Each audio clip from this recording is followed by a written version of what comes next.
अस्सलाम वालेकुम। मोहम्मद अज़ीज़ सिद्दीक़ अपने स्पेशल प्रोग्राम के साथ हाज़िर खिदमत है। कुछ चीज़ें आपके साथ है। जजेस सीनियरिटी में 5 जजेस ने जो ख़त लिखा है वो बहुत कुछ बता गया है, बहुत सी चीज़ें सारी आपके सामने रख गया है।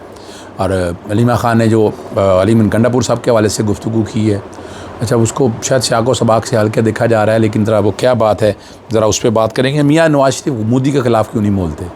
अच्छा ये अभी एक नई कहानी है जो ख्वाजा आसफ़ ने ट्रक की बत्ती के पीछे लगा दी है, ट्रक की बत्ती के पीछे बताने के लिए कि क्यों नहीं बोलते हैं, लेकिन सच्चाई तो छुप नहीं सकती है। सबसे पहले बात है जजेस सीनियरिटी केस में इस्लामाबाद हाई कोर्ट के 5 जजेस का सुप्रीम कोर्ट में तहरीरी मरूज़ात में मौक़िफ़ सामने आ गया। 2 सफ़ा का ये है और 5 ने दस्तखत के साथ किए हैं।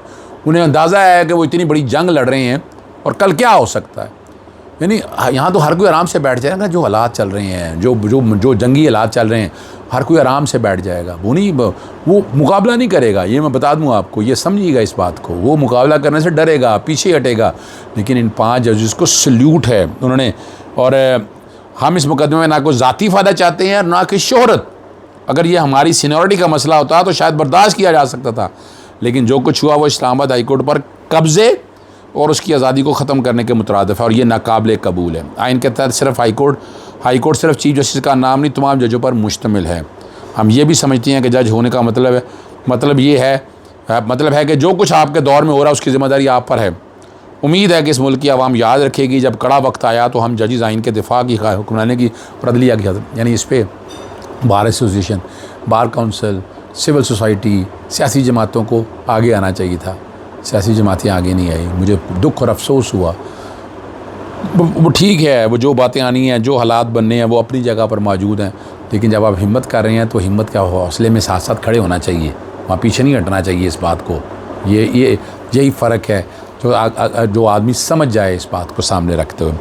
अलीमा ख़ान साहब ने बताया कि अलीम गंडापुर ने जो पैरोल पर रिहाई की दरख्वास्त है ना, वो इमरान खान साहब की मर्ज़ी के बगैर, और इमरान खान साहब ने ख़ुद कहा कि उन्हें ख़ुद समझ नहीं आ रही कि ये क्या है। देखें, पैरोल जो है वो राइट है, कानून के तहत राइट है। और मैं टीवी प्रोग्रामों में ये बात करता हूँ कि सियासी जो मौजूदा हुकूमत के पास बड़ा वक्त था कि कुछ चीज़ों को रिकन्सिलेशन की तरफ लेकर जाते। इमरान खान साहब को ख़ुद बाहर लगाना चाहिए था, ऑल पार्टी कॉन्फ्रेंस बुलानी चाहिए थी, लेकिन नहीं किया। उसमें पहल अलीम गंडापुर ने की। अलीम गंडापुर का अपना नुक्ता नज़र है, उसमें वकला की टीमें साथ थी। पैरोल कोई बंदा भी दायर कर सकता है और इमरान खान साहब ने भी दायर की ना, उनकी इजाज़त भी नहीं ली। पैरोल है क्या? पैरोल टेम्परी रिलीज़ है फॉर अ टेम्परी पीरियड। यानी ये नहीं है कि आप कोई कंप्रोमाइज़ कर रहे हैं। नवाज शरीफ ने लिया था पैरोल और इमरान खान साहब की गवर्नमेंट ने बिल्कुल उसको अपोज़ नहीं किया था, और ये रिकॉर्ड के ऊपर। ये तो फ़र्क है कि वो बड़ी लीडरशिप थी, ये इस तरह की रिजिड नहीं थी। बातें बड़ी करते हैं कि हम जमहूरी हैं। कहाँ है जमहूरी? बता दें कि मुस्लिम लीग नून का जमहूरी रवैया आपने कहीं देखा हो, आपको कहीं नज़र आया हो? और आज आपको पता है कहीं भी मुलाकातियों की बड़ी लिस्ट गई आज, और नहीं लिस्ट मुलाकात नहीं होने दी चाहे वो। और फिर अलीम गंडापुर का नाम था, फिर इसमें जिसे मिलने के लिए जाना था, लेकिन वो नाम तब्दील कर दिया गया। और सारे वैसे आए और आकर चले गए। सेनेटर फैसल जावेद, अहमद चट्टा, फिरदौस शमीम नकवी, उसामा हमज़ा, मियाँ गौस और राना आतफ़ बानी से इमरान खान साहब से मुलाकात करना चाहते थे, और पुलिस ने दगल नाके से आगे नहीं जाने दिया। और इस दफ़ा फिर बात अलीम गंडापुर आ गई। यानी ये जो बात समझनी है वो ये बात है। देखें, हक़ है ना, इमरान खान साहब का हक़ है, और वो इंशाअल्लाह अज़ीज़ मैं जो दरख्वास्त मैंने दायर की है कि इमरान खान साहब को जेल के कैदियों को सहूलियात बैनुल-अक़वामी क़वानीन के तहत मिलनी चाहिए, उसमें मैंने एक दरख्वास्त दायर की है, उस पर एतराज़ लगा है। और 22 तारीख को इंशाअल्लाह अज़ीज़ उस एतराज़ पर मैं बहस करूँगा, उस एतराज़ पर बात आएगी। 22 तारीख की बात हो रही है, 22 मई वाले दिन, और मेरी कोशिश होगी मैं सामने लाऊं। मियाँ नवाज शरीफ क्यों नहीं बोलते? ये अब ख्वाजा आसिफ साहब कहते हैं नवाज शरीफ की शख्सियत जो है ना लार्जर देन लाइफ है। ज़रा सुनिएगा, अगर वो एग्जेक्टिव होते वो के खिलाफ इसलिए नहीं कुछ बोलते तो कहीं मरियम और शहबाज शरीफ की शख्सियत मियाँ साहब की शख्सियत दब ना जाए। यार खुदा रहा है, झूठ तो मत बोले ना, क्या ताल्लुक़ है इसका? भाई आपने सियासी लीडर के तौर पर बोलना है, वो हुकूमत के तौर पर बोलना है। आप सियासी जमात के है ना लीडर, तो सियासी जमात आप कौन सा वज़ीर आज़म है या वैसी कोई बात है?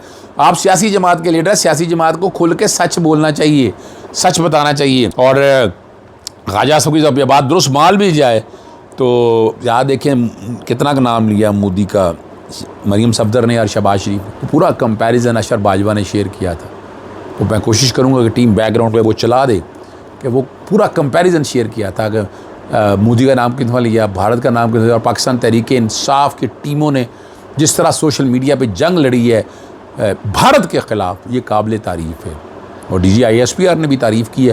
वो मुख्तलिफ टीवी प्रोग्राम में बैठ कर बात करें तो कहने को कुछ नहीं होता। और अब यहाँ बात आ गई है, अब आगे तैयारी क्या हो रही है? तैयारी आगे हो रही है जुनैद सफदर को आगे कैसे लेके आना है, उसको सियासत में कैसे लेके आना है, उसके लिए ग्राउंड बनाया जा रहा है। यानी ये इक़्तिदार से चिमटना चाहते हैं, ये नहीं चाहते इक़्तिदार अवाम में मुंतकिल हो, कि ये फैमिली से निकले, ये फैमिली से निकले। अब यानी आम आदमी का भी तो हक़ है ना, क्या उसे नहीं वज़ीर आज़म बनना चाहिए, क्या उसे वज़ीर आज़म नहीं बनना चाहिए? ये ख़ानदान में बांटी हुई है। आप उठाकर देख लें, उठाकर देखें आप पाकिस्तानी तारीख़ में ये सारा जितना भी है, चाचा भतीजा, नवाज शरीफ, शहबाज शरीफ, हमज़ा शरीफ, मरीम सफदर, ये इन सब लोगों के अलावा आप बता दें कि कहाँ ये आप देख रहे हैं कि जहाँ ये बातें सारी उस तरफ आ जाएँ। और डोनाल्ड ट्रंप ने एक बड़ी बात कर दी है और एप्पल कंपनी को कहा है कि वो भारत से शुरू होने वाले एप्पल फ़ोन की प्रोडक्ट्स रोकने का मुतालबा किया है और कहा पूरी तवज्जो वापस अमेरिका में आकर मैन्युफैक्चरिंग करें। और हमने चीन में उनके काम को बर्दाश्त किया, लेकिन भारत के हमारे मामले में कोई दिलचस्पी नहीं। लेकिन एप्पल ने चाइना में प्रोडक्शन सस्ती है, उन्हें फ़ायदा ज़्यादा है। और ये आप कौन होते हैं इस तरह रोकने वाले? डोनाल्ड ट्रंप को ये बिल्कुल ये जो है ना कारोबारी मामला, तो बिल्कुल मुदाखलत नहीं करनी चाहिए उन्हें छोड़ना चाहिए। एक कमर्शियल एंटिटी है, वो अपने तरीके से लेकर चलना चाहती है, उन्हें अपने तरीके से लेकर चलना चाहिए, चीज़ों को आगे की तरफ बढ़ना चाहिए, और वो करेंगे तो आगे चीज़ें आगे की तरफ जाएंगी ना। लेकिन बहरहाल पीका एक्ट के तहत झाड़ू फिर रहा है, मुकदमे दर्ज हो रहे हैं। पावलूर के थाना कायमपुर में एक शहरी के खिलाफ पीका एक्ट मुकदमा दर्ज हो गया। इस्टेब्लिशमेंट ने अब जो लफ्ज़ लिखा है FIR के मुताबिक, इस्टेब्लिशमेंट ने इमरान खिलाफ हर तरह के खेल खेले मगर कामयाब नहीं हुए। अब इस्टेब्लिशमेंट के पास सिर्फ इंडिया का कार्ड रह गया जो अभी नाकाम हो रहा है। ये लिख कर नफरत फैलाई, ध्यान रखना चाहिए था। इस तरह का इंप्रेशन किसी और तरफ चला जाता है। लेकिन इस तरह के चले जज्बात का इजहार कर भी दिया तो माफ़ी देनी चाहिए। कौम तभी सुधरेगी, कौम को दिल की भड़ास निकालने दें आप। मैं ये नहीं कह रहा कि बिल्कुल सत्यानाश कर दे, मेरा इख्तलाफ है इन चीज़ों के ऊपर को जो कई सोशल मीडिया पे अगर आप जिस तरह की आदिल राजा बातें कर रहा होता है, मैं बिल्कुल नहीं, ना हैदर मेहदी की बातों से मैं इत्तफाक करता हूँ कि जिस तरह की गुफ्तगू वो कर रहे होते हैं, बिल्कुल नहीं, वो तो कोई भी लाइक नहीं करता। मेरा शुरू में बड़ा मुलाकात का कहा, मैं जो UK में भी रहा, लेकिन मैं कभी नहीं मिला, और ना मैं ये समझता हूँ कि उनका जो तरीक़ाकार है वो उससे कोई इत्तफाक किया जा सकता है। तर्जमान दफ्तर ख़ारजा का कहना है कि भारतीय वज़ीर दफ़ा का बयान जो है ना वो गैर ज़िम्मेदाराना और मायूस का काज है। शफ़क़त अली हैं तर्जमान वज़ारत ख़ारजा, उन्होंने कहा भारत रवायती जंगी सलाहियत में नाकामी पर न्यूक्लियर ब्लैकमेलिंग का सहारा ले रहा है। भारत के इल्ज़ामात AIA जैसे इदारों के मैंडेट से लालमी ज़ाहिर करते हैं। और तर्जमान ने क्या भारत में जौहरी मवाद की चोरी के 12 वाक़यात आलमी तशवीश का बायस होने चाहिए। 2023 में भारत के भाभा एटमी रिसर्च सेंटर से जौहरी आलात चोरी हुए। भारत में 10 करोड़ मालियत का रेडियो एक्टिव मादा वो पूरा गैर कानूनी तौर पर बरामद हुआ। और ये भारत में जौहरी मवाद की चोरी के 3 वाक़यात 2021 में रिपोर्ट हुए। भारत की जारी तक रोकने के लिए काफ़ी है, हमें किसी न्यूक्लियर ब्लैकमेलिंग की ज़रूरत नहीं, जैसा कि भारत खुद कर रहा है। नूरदी तैयार रहो, तुम गले काटने हैं तुम लोगों के, तुम्हारे साथ वो हाल होना जो याद रखोगे तारीख़ में, तुम भूल नहीं सकोगे। कब तक तुम ये सारे मामला लेकर चलोगे, कब तक ये तुम्हारे साथ ये होता रहेगा। और आखिरी बात की तरफ चलते हैं लेकर आपको। पाकिस्तान ने अमेरिका के बगैर किसी तजारती टैरिफ की 2 तरफ़ा तजारती मुआहदे की पेश कर दी। अमेरिकी सदर के पाकिस्तान के साथ तजारत बढ़ाने के जवाब में तजवीज़ दी है।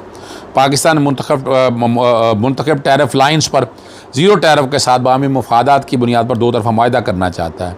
पाकिस्तान के साथ मुतअद्दिद शोबों में 2 तरफ़ा तजारत को तोसी देना चाहता है। ज़राए के मुताबिक ये पेशकश अमरीकी सदर की तरफ से पाक भारत फायरबंदी के मुआहदा करने की गई है। जंग बंदी के बाद अमरीकी सदर ने कहा है कि वो दोनों मुल्कों में बहुत सी तजारत करेंगे। एक TV चैनल पर बैठे हुए बात हो रही बिन सलीम के प्रोग्राम में, हज़रत जावेद बैठे थी, तारा औरंगज़ेब। वैसे तो तीनों के तीनों PTV आपको पता नून लीगी एजेंडा लेकर चलते हैं। तो उन्होंने कहा यौम तशक्कुर मनाएंगे। जी बिल्कुल यौम तशक्कुर मनाएंगे, क्यों नहीं, कौम की जीत है, इसमें क्या ऐसी बात है भाई। ये कुछ आती जंग है, इल्ज़ाम लगाते रहे पाकिस्तान तहरीक इंसाफ के ऊपर जिस तरह के मर्जी दूर की बात। लेकिन याद रखिएगा इंडिया हमारा दुश्मन है, उसको नीस्तो नाबूद करेंगे, टुकड़े टुकड़े होगा, मोदी को फांसी की सज़ा होगी, बड़े चौक में उसको लटका कर फांसी दी जाए। मुतालबा हमारा यही है, बुचर आए शर्म नहीं है इस इंसान को, हक जाने इसने ज़ाया की। डूब मरने का मकाम है, इस्तीफा दे अब और अगर फेस करे international criminal court of justice के अंदर। इजाज़त चाहता हूँ। अस्सलाम वालेकुम, अल्लाह हाफ़िज़। पाकिस्तान जिंदाबाद।